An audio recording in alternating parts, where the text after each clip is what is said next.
In just 100 days, an entire nation lost near 1 million people, not to war, but to their own neighbors. This is Rwanda, 1994, the genocide the world chose to ignore.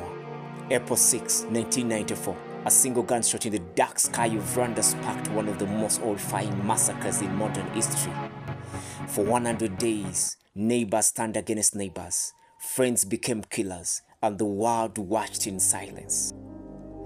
To understand the genocide, you have to understand Rwanda's deep wounds. Decades after colonial rule by Belgium had sown division, labeling people as Hutu or Tutsi in identity cards.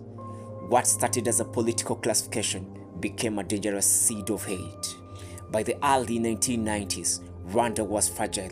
Civil war between the Hutu-led government and the Tutsi-led Rwandan Patriotic Front had already left the country tense. Then, on April 6, the president's plane was shut down. That night, the killing began. Radio station controlled by extremists called for extermination of the Tutsi minority, and any Hutu who opposed them. Ordinary citizens were given machetes and told to clean the country. Churches, once safe havens, became slaughterhouse. Entire families were whipped out in minutes. The world powers knew. The whites are leaving, even the UN soldiers. All the superpowers, everything you believe in, Paul, they're not gonna stop the slaughter. The United Nations had soldiers on the ground, but their orders were to observe, not intervene.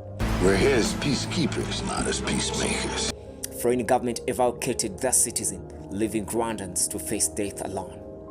It was only when the Rwandan Patriotic Front, led by Paul Kagame, fought their way into Kigali that the killing finally stopped. By then, more than 800,000 men and women and children were dead, and the land was soaked with blood. Today, Rwanda stands as a nation reborn, a land of progress, reconciliation, and unity.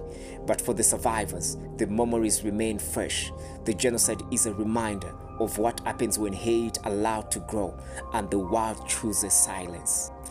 The 1994 Rwandan genocide was not a tribal war. It was a human tragedy, and its lesson is clear. Never again must mean something, not just for Rwanda, but for all of us.